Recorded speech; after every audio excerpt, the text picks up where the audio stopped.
Ok, niños, entonces, bueno, ya vimos por qué es en la presentación, mini presentación anterior, porque es importante los cambios o las características físicas de cada uno de los estados de agregación.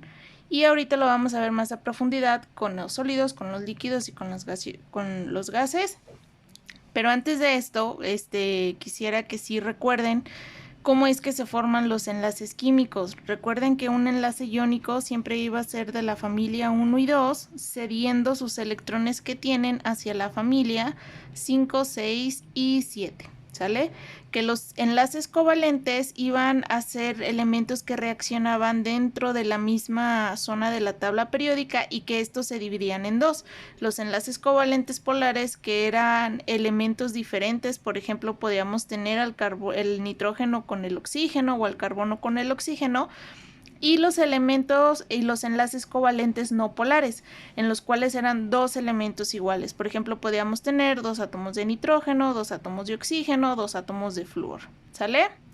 Entonces, bueno, ya con esto, y bueno, lo teníamos el enlace metálico, que era lo que ocurría aquí en los metales de transición, pero sobre todo que siempre tengan presente esto y que si no le den, bueno, pues una repasada. Entonces vamos a ver las generalidades de sólido, líquido y gas, y son 5 puntos, nos vamos a ir uno por uno. El primero es que todos son gases. Todos los gases van a ser de dos tipos, monoatómicos o moleculares. ¿Qué significa que sean monoatómicos? Es decir, que solamente sea un átomo, y esto solamente puede pasar con la familia 8. ¿Quiénes son la familia 8? Los gases nobles.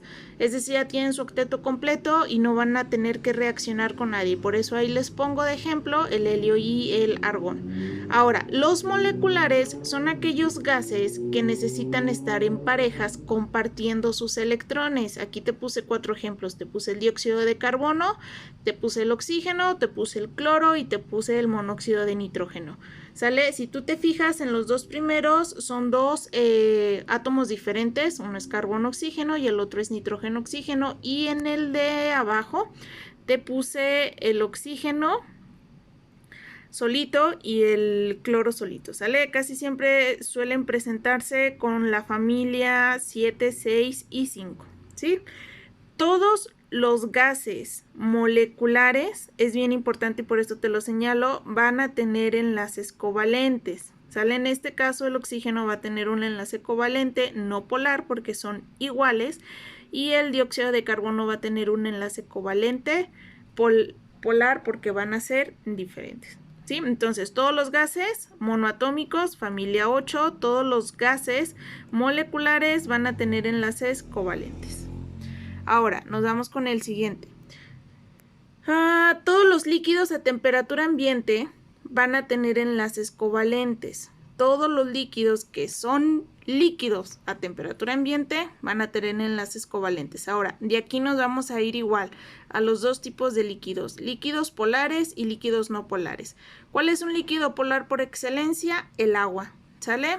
Y estos van a ser solubles entre sí, es decir, van a ser solubles con más entre líquidos polares, por ejemplo el agua y el alcohol. Y después tenemos los líquidos no polares, que solamente serán solubles con líquidos no polares. Y de aquí un tip es que por lo general son compuestos orgánicos, es decir, que están formados por carbono, hidrógeno y oxígeno. Ahora, líquidos polares con líquidos no polares no son solubles entre sí. El hexano no es soluble con el agua, el hexano no es soluble con el alcohol, o por ejemplo el aceite, que es un líquido no polar, pues no es soluble con el agua, ¿sí? Líquidos polares solubles entre sí y no solubles o inmiscibles con líquidos no polares. Entonces, todos los líquidos a temperatura ambiente van a ser enlaces covalentes. Después nos vamos al siguiente punto. Todos los sólidos a temperatura ambiente van a ser compuestos iónicos, es decir, son todas las sales, por ejemplo el cloruro de sodio o el fluoruro de potasio. Y van a tener aparte puntos de fusión muy altos. ¿Qué quiere decir un punto de fusión? Que se encuentra en estado sólido y va a pasar a estado líquido. Esto sucede a 300 grados centígrados o inclusive a 1200 grados centígrados. Por ejemplo, el agua que hierve, que se empieza a hacer líquido a temperatura ambiente. O sea, si ustedes dejan un hielo a 24 grados centígrados, se empezará a hacer líquido. Y en cambio un sólido, si ustedes tienen sal a 24 grados centígrados, no se va a fundir. Tiene que llegar a lo mejor a temperaturas de 150 a 200 grados centígrados. ¿Sale? ¿Y esto a qué se debe? A que el enlace iónico son extremadamente fuertes y organizados. Ahora, cuando estos sólidos cristalinos se mezclan con agua, se van a solubilizar y a su vez pueden conducir la electricidad. Entonces, todos los sólidos a temperatura ambiente van a tener enlaces iónicos que tienen puntos de fusión altos y que aparte cuando se solubilizan van a poder conducir la electricidad. Después vienen que otros sólidos que a temperatura ambiente van a conducir la electricidad, pues van a ser los metales. Aparte de la electricidad, van a tener conducción de calor. Aquí solamente tenemos una excepción, que va a ser el mercurio, ya que es el único metal que se encuentra en estado líquido a temperatura ambiente. Acuérdense que el mercurio es el que viene adentro de los termómetros.